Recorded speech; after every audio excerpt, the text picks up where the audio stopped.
Assalamualaikum warahmatullahi wabarakatuh. Alhamdulillahirrabbilalamin. Pada kesempatan kali ini saya masih bisa diberikan oleh Allah Subhanahu wa taala kesehatan sehingga mampu untuk mengerjakan tugas mata kuliah yang diampu oleh Bapak Sukma Hadi MPD.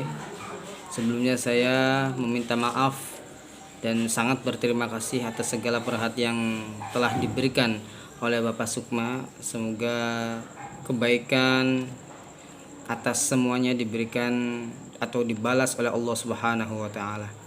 Baiklah, presentasi pada kesempatan kali ini saya akan mencoba membaca kitab Qurratul Uyun. Mungkin sebelumnya bagi para santri kitab ini tidak begitu asing di telinga para santri sekalian karena kitab ini salah satu kitab yang memberikan pengarahan bagi keberlangsungan dalam membina rumah tangga. Bismillahirrahmanirrahim. Allahumma shalli ala sayyidina Muhammadin abdika wa rasulikan nabiyil ummiyi wa ala alihi wa sahbihi wa sallim taslima.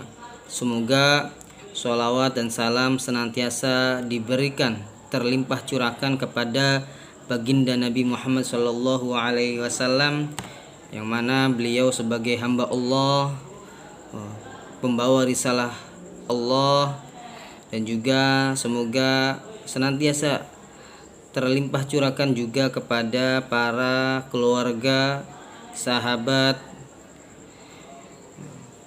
sepanjang masa, biqadri azamati dzalika fi kulli waqtin wa hin, pada sepanjang masa. Alhamdulillahilladzi sanna li'ibadihi nikah. Alhamdulillah, segala puji bagi Allah Subhanahu wa taala, alladzi sanna, yang telah memberikan syariat kepada kita semua, memberikan kesunahan kepada kita semua sebagai hamba untuk menikah. Wa nahahum 'anis sifah, dan Allah telah melarang kepada kita semua untuk melakukan tindakan seks bebas. Jadi Allah menyelamatkan kita dari segala bentuk perilaku yang tidak manusiawi, ya, artinya melakukan seks bebas, zina, homo, atau lesbian.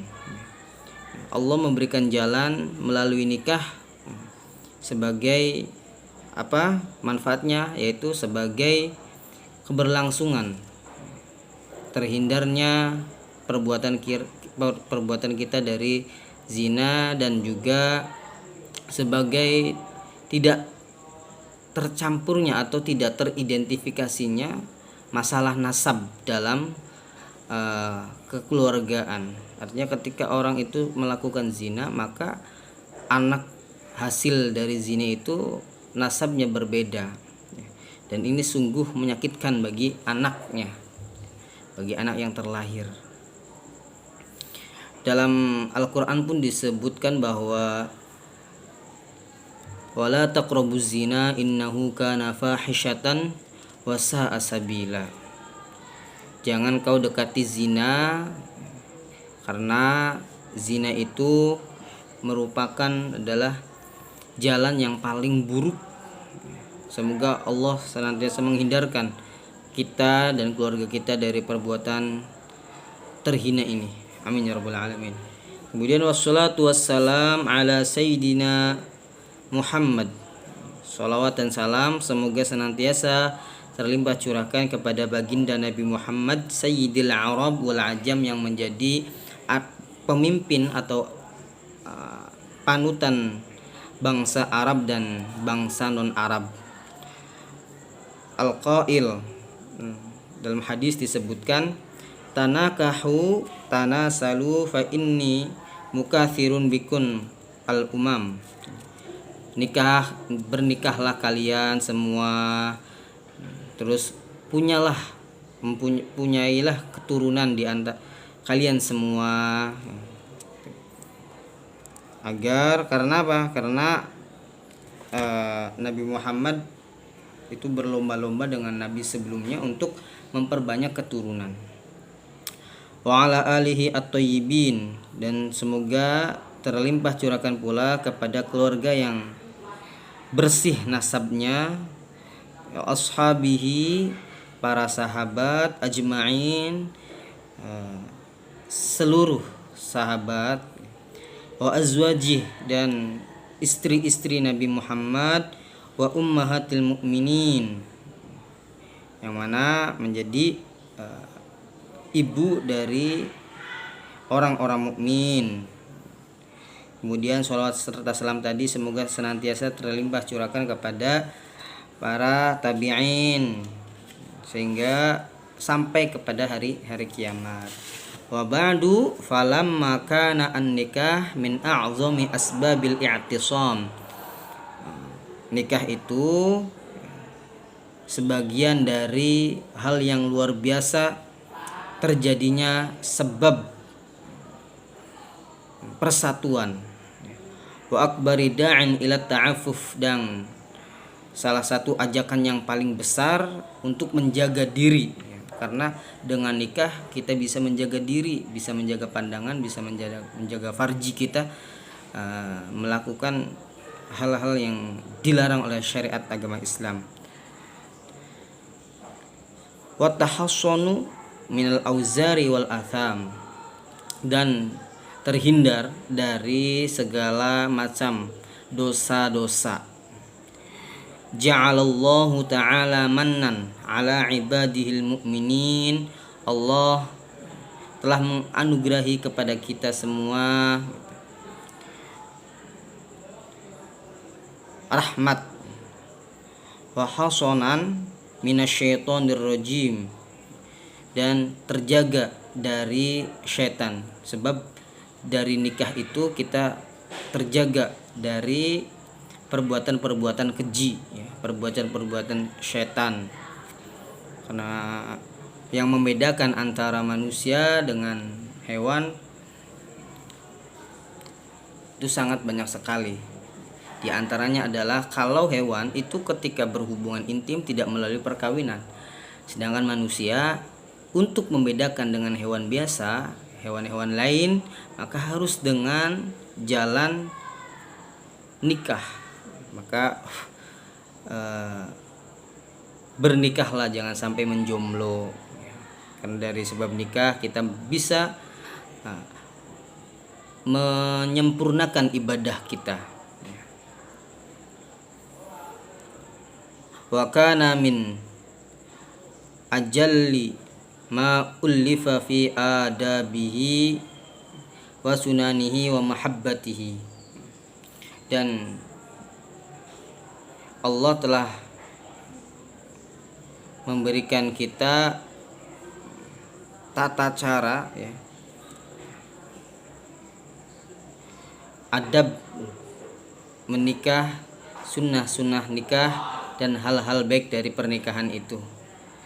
Manzumatan asy-syekh al-imam al-alim al-allama al-hammam,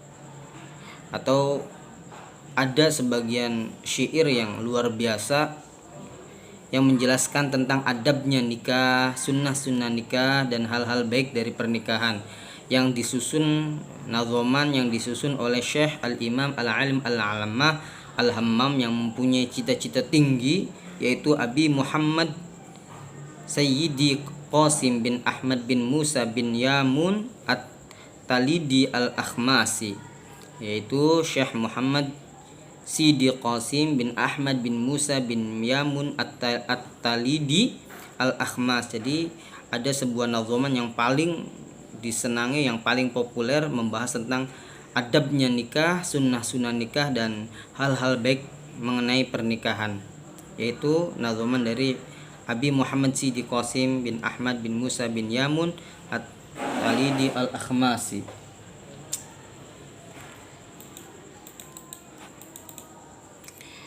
Kemudian rahimahullah ta'ala, semoga Allah memberikan rahmat kepada Syekh Muhammad Sidi Qasim bin Ahmad bin Musa bin Yamun At-Talidi Al-Akhmas. Ahbabtu an ad'a 'alaiha. Saya sangat senang ya, saya mencintai, oleh karenanya dari kecintaan itu saya ingin membuat karangan atas nazoman itu, tentunya bukan karena kepintaran tapi bi'aunillahi ta'ala, atas pertolongan Allah Ta'ala. Jadi Syekh Abi Muhammad Sidi Qasim ini tidak melulu menggunakan kecerdasan, kemahiran dalam bidang keilmuan yang ia kuasai, namun dia juga tetap meminta pertolongan agar ia tidak keliru ya, dalam memahami dan mensyarahi kitab dari Abi Muhammad Sidi Qasim bin Ahmad bin Musa bin Yamun At-Talidi Al-Akhmas. Syarahan mukhtasaron, saya ingin membuat syarah yang ringkas, yahullu al-alfadhoha, yang menjelaskan lafad-lafad dari manzumah tadi, wa yubayyinu ma'aniha, dan menjelaskan makna-makna kandungan arti dari manzumah tadi, nazuman tadi, min ghairi iktsari mumillin, yang tanpa bertele-tele dan membosankan. Biasanya kalau komentar yang terlalu bertele-tele itu membuat kebosanan. Tapi dalam kitab ini beliau tidak ingin membuat syarah, membuat komentar mengenai manzumah tadi dengan bertele-tele sehingga membosankan. Wala ikhtisarin mukhillin, dan tidak mengurangi makna yang terkandung. Jadi tidak bertele-tele dan tidak mengurangi makna yang ada dalam kandungan tadi. Yantafi'u bihi insyaallah man huwa qasirun misli. Semoga insyaallah ini semua memberi kemanfaatan bagi orang yang mungkin tidak terlalu cerdas, man huwa qasir misli, orang itu yang pendek akalnya, yang tidak ya, ini sebuah kerendahan hati dari Syekh Abi Muhammad Sidi, sebuah kerendahan hati ya, seperti halnya saya gitu.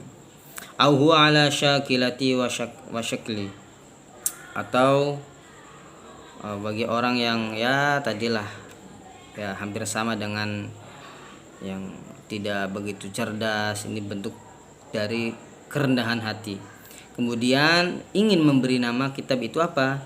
Wasammaituhu Qurratul Uyun bi syarhi Nazm Ibni Yamun, dengan nama kitab Qurratul Uyun, syarah dari Nazm Ibnu Yamun ya.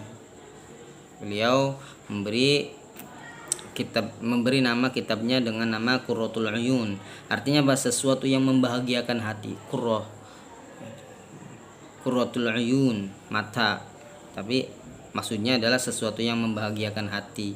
Biasanya kalau pengantin itu berseri-seri, karena berseri-serinya bukan karena kecewa, bukan karena dia sedih, tapi tapi menangis karena bahagia, terharu, biasanya seperti itu. Kemudian wallahu arju ayyaj'alahu, semoga Allah memberikan, semoga Allah yamun wallahu arju ayyaj'alahu minal a'mali allati la tanqati'u bil maut, semoga Allah menjadikan amal-amal ini tidak akan pernah putus disebabkan karena kematian. Karena segala amal perbuatan manusia itu akan terpotong kecuali 3 hal. Yang pertama shadaqatun jariyah, terus shadaqatun jariyatun, waladun soleh, al-ilmu yuntafa'u bih. Ya, ada 3 yang tidak akan terputus amalnya walaupun orangnya sudah meninggal dunia. Yang pertama adalah tadi waladun soleh, bisa waladun soleh, bisa amal jariyah, sodakoh jariyah, kemudian ilmu yang bermanfaat. Semoga ini harapan dari pengarang kitab menjadikan kitab ini senantiasa memberi kemanfaatan bagi para pembaca. Wala ta'qibu sahibaha hasratul faut, dan tidak mengakibatkan orang yang mengarang atau membaca kitab ini menjadi orang yang merugi. Bijahin Nabi, dengan pelantaraan Nabi Al-Amin, yang maha dipercaya, yang dipercaya, bukan maha dipercaya tapi yang dipercaya, alaihi afdolus sholati, semoga kepadanya tersampaikan salam, wa azkas salami, ya tadi fi kulli waqtin wahin, sepanjang masa.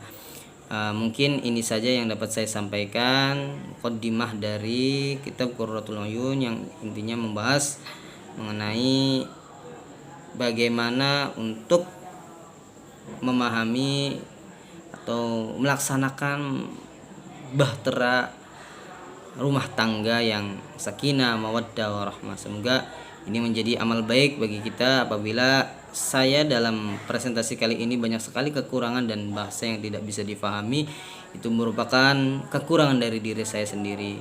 Atas segala perhatiannya saya ucapkan wassalamualaikum warahmatullahi wabarakatuh.